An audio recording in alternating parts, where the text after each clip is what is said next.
Duterte, and the proof of payment of donors tax, and finally the invoice and official receipt for the payment of the advertisement EDSA Puwet. Nakakagulat na all of a sudden, parang hindi na sila naniniwala dun.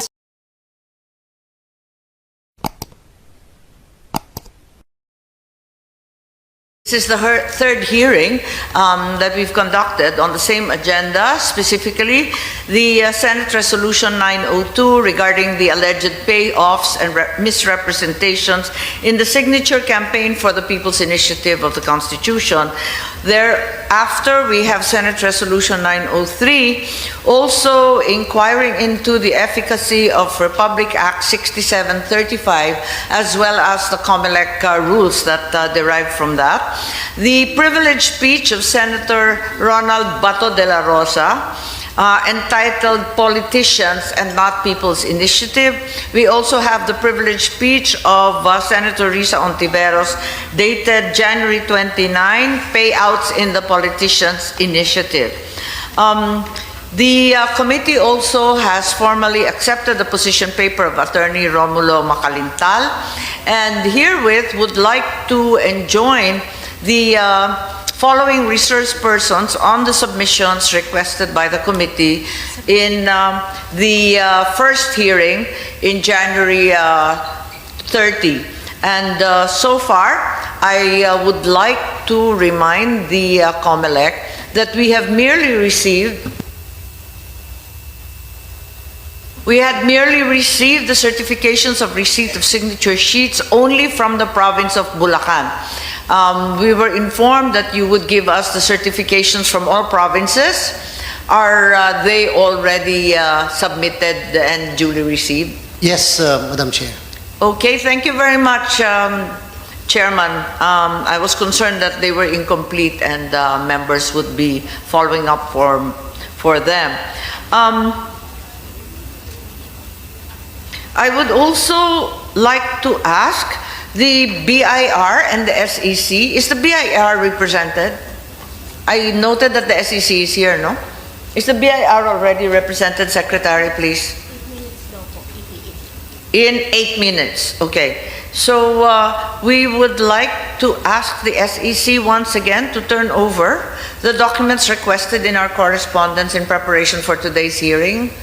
Have you submitted? Because I am not yet in receipt personally. This morning? Yes, ma'am, we have submitted this morning. Yes. Yes, Secretary, if I could have copies so that we can discuss them.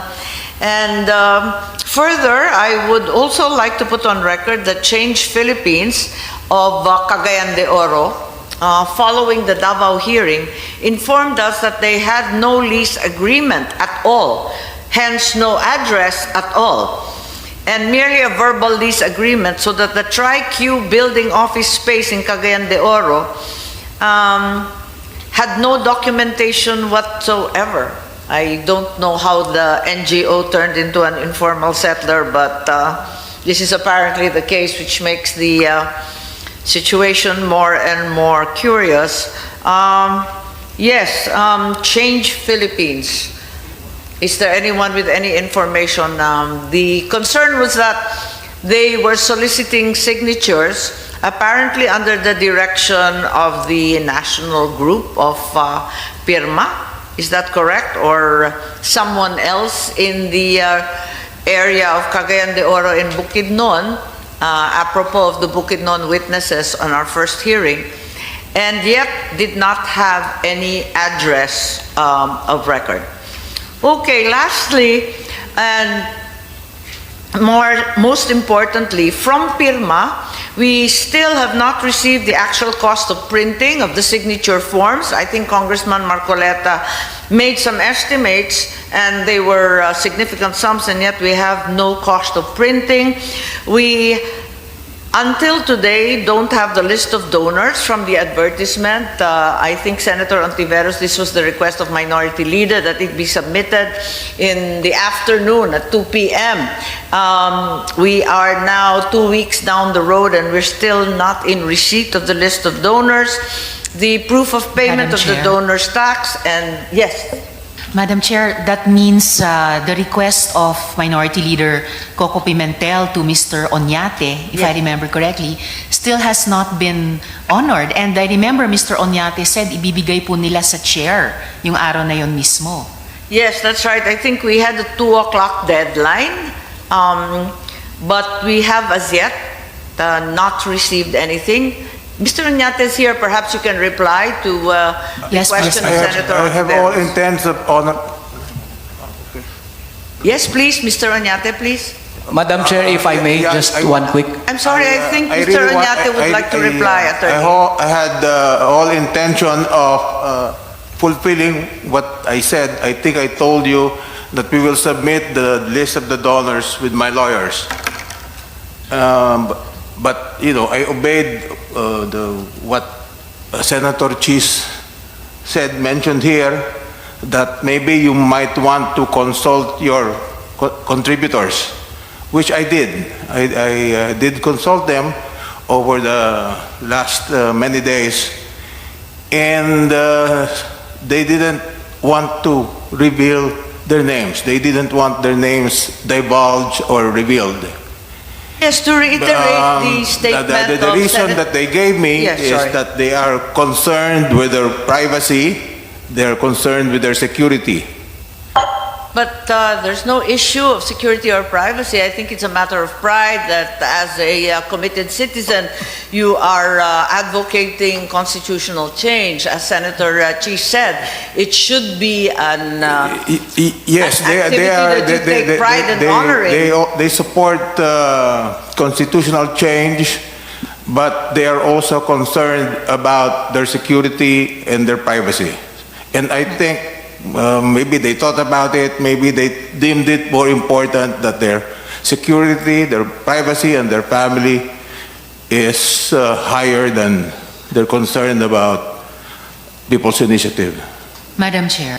yes, Senator Ontiveros, please. Madam Chair, to what the Chair has said, kahit po lahat ng kandidato, kasama po tayo, pagkatapos ng bawat eleksyon, nagsusumite po tayo ng SOSE natin sa COMELEC din. And a people's initiative, if properly implemented, na yun pong tinatanong nitong ating investigasyon, ay isang katulad din na constitutional process. At kailangan may transparency and accountability yung nagsasagawa nito. Partikular sa advertisement na itinatanong natin na walang nagtanong kay Mr. Oñate noon, sila mismo nagsabi it cost 55 million pesos.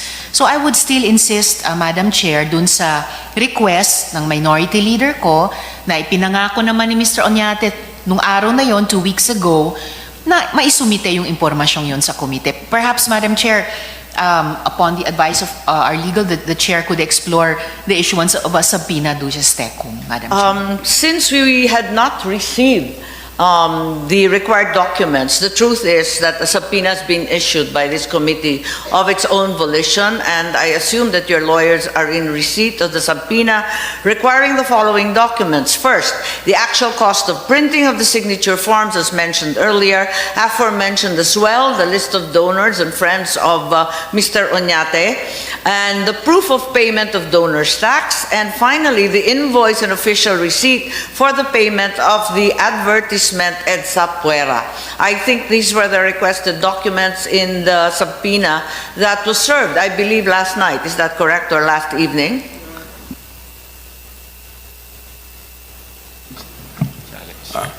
Actually, I first received an invitation.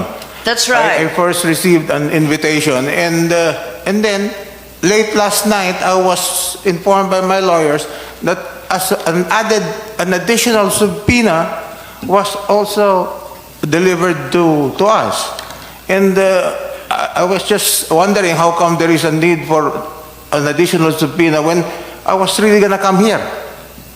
There was no confirmation from yourself, Mr. Oñate, or from your lawyers about your presence here this morning. And given the lateness of the submission and the continued delay, we felt it was incumbent upon the committee to issue a subpoena. And I believe that another motion is actually on the floor at the moment from Senator Ontiveros, similarly ordering subpoena. Madam Chair, if I may. Madam Chair. Yes po, and I think you had representation as well who were warned on February 2 in Davao. I believe Attorney Ryan and someone else, if I'm not mistaken, were actually in Davao. And again, the chair, who is not famous for patience, was very, very patiently reminding you time and again to please submit the requested documents. Yes, Madam Chair. We Attorney confirm. Alex, please. Thank you, Madam Chair. We confirm receipt of the subpoena duces tecum last night at around 7:30 p.m. And we filed our compliance this morning, Your Honors. And in our compliance, it Are you telling us requires... that we're in fact already in receipt of the documents requested by Minority Leader Pimentel? Some of the documents are there, Your Honor, and it requires an explanation. And Mr. Oñate would explain, as to the submission of the names of the contributors, he indeed sought the consent of his contributors, but unfortunately, they refused to allow him to divulge his names. And that's why Mr. Oñate was unable to continue, because what actually happened was he was forced to return their contributions. And we attach in our compliance the withdrawal slips showing that Mr. Oñate withdrew some substantial amounts and returned the contributions of some of his friends, Your Honors. That's what happened. Ang sinasabi mo, palibhasa hindi kayo makapag-produce ng mga donor, withdraw na lamang yung pera at sinoli na lang ng solo ni Mr. Turn Oñate. their Ganun po ba contributions, yung nangyari? Madam Senator. Madam Chair. Parang nalalabuan po ako. Madam Ano ba Chair. nangyari? Paliwanag po natin. Si Senator Binay mukhang nalilito rin po. Hindi, Madam Chair, siguro magandang tanongin yung BIR. Sa ganitong transaction, wala pa ba yung BIR? Okay. Madam Chair. Yes po. I think there's a question muna. Mr. Oñate, tama po ba yung pagkaintindi namin na palibasa wala yung mga donor o hindi kayo pinayagan na ibigay yung pangalan nila, sinagot na lang ninyo. So withdraw ninyo yung kalahati ng 55 at kayo na rin ang sumagot nun. Tama po ba? Yes, that's what I did.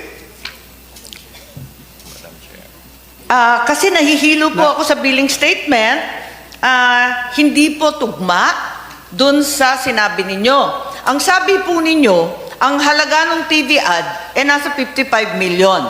Ang unang pagkaintindi namin, 27.5 million. I think I withdrew a little bit more than that, yeah. Okay. Pero, ang nalilito ako po rito, dahil yung billing statement ng Ghana, nasa 211 million 935 million, tama ba to? 786. Ba't lumobo to?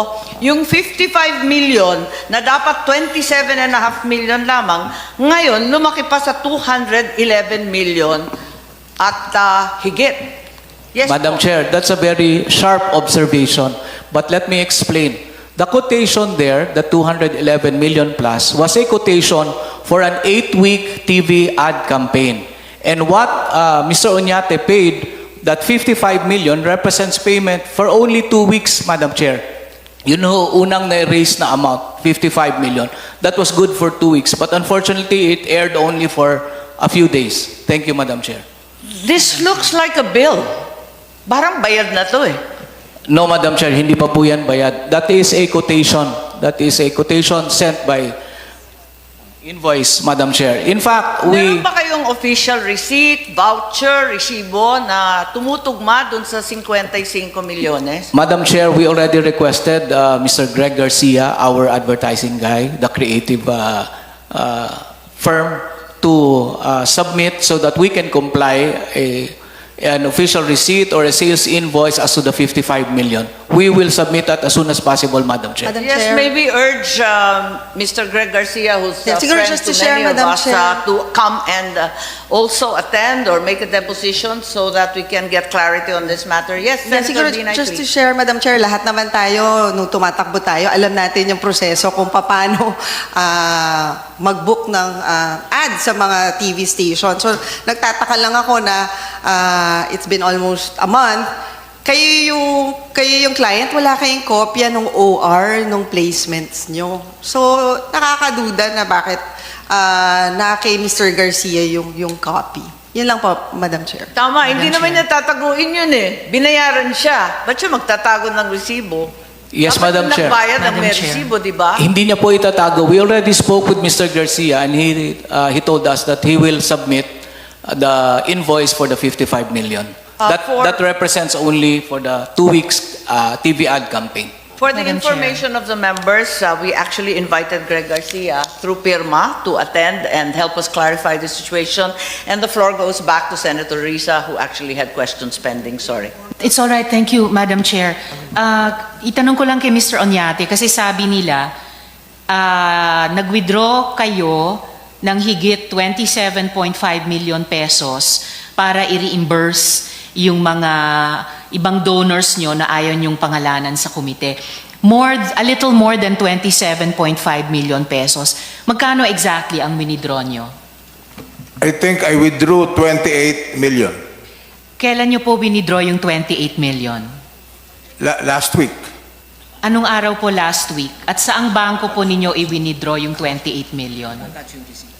I think the withdrawal slips have been submitted to the committee, Your So Honor. since sinabit nyo po sa komite, can you tell the committee verbally this time, anong withdrawal slip ang sinabmit nyo ng aling bangko on which day last week for the amount of 28 million pesos? Galing po yun sa tatlong account ko sa February 8 po. I withdrew the money from my personal bank accounts from 3 banks. February 8, from which BDO, banks po? BPI, and Union Bank. And yung tatlong withdrawal slips po ay nagtototal na 28 million pesos. Yes, Your Honor. Can we ask the COMSEC, Madam Chair, to confirm that those were the 3 withdrawal slips from BDO, BPI, and Union Bank? Union Bank, yeah. Yes, totaling 28 Attorney million Alberto, pesos on please. February 8. Yes, we are providing the members with copies. Yes, po. Yes, Attorney Alberto, please. Annex A, 6 million from BPI.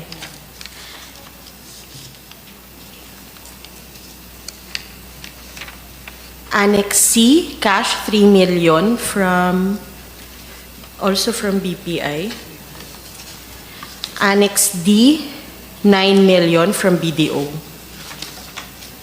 So 6 million, 3 million, and 9 million, totaling 18 million.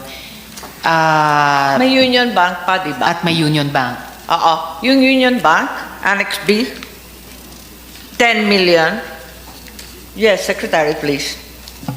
Annex B, 10 million from Union Bank. So now totaling 28 million, Madam Chair. So the arithmetic tallies correctly, pero kulang pa rin yung impormasyon na hiningi ng komite 2 weeks ago to know who these donors were. And I think that's an important issue that remains unresolved, Madam Chair, and must be answered by the resource person before this investigation is concluded. Thank you, Madam Chair. Yes, Mr. Oñate wanted to... For additional information of the committee, our contributors were also invoking their right to privacy. Madam Chair, ang sa akin Yes. lang, Mr. Oñate, nung pumasok sila sa ganitong advocacy, hindi pa dapat ready na sila and proud to say na ipinaglalaban nila itong charter change, itong People's Initiative. So parang nakakagulat na all of a sudden, parang hindi na sila naniniwala dun sa advocacy na pinondohan nila. Parang ganun na ho yung dumadating. So, kumbaga parang nabawasan na yung supporter nyo pagdating dito sa People's Initiative. Naniniwala po sila pero concerned po sila sa kanilang privacy at security. Madam Chair, bakit po sila concerned sa kanilang security? Ano bang banta sa security nila? Because I think right now there is a little bit of a controversy. There are anti People's Initiative. There are pro People's Initiative. They just didn't want to get into this fray, so they decided that they didn't want their names revealed.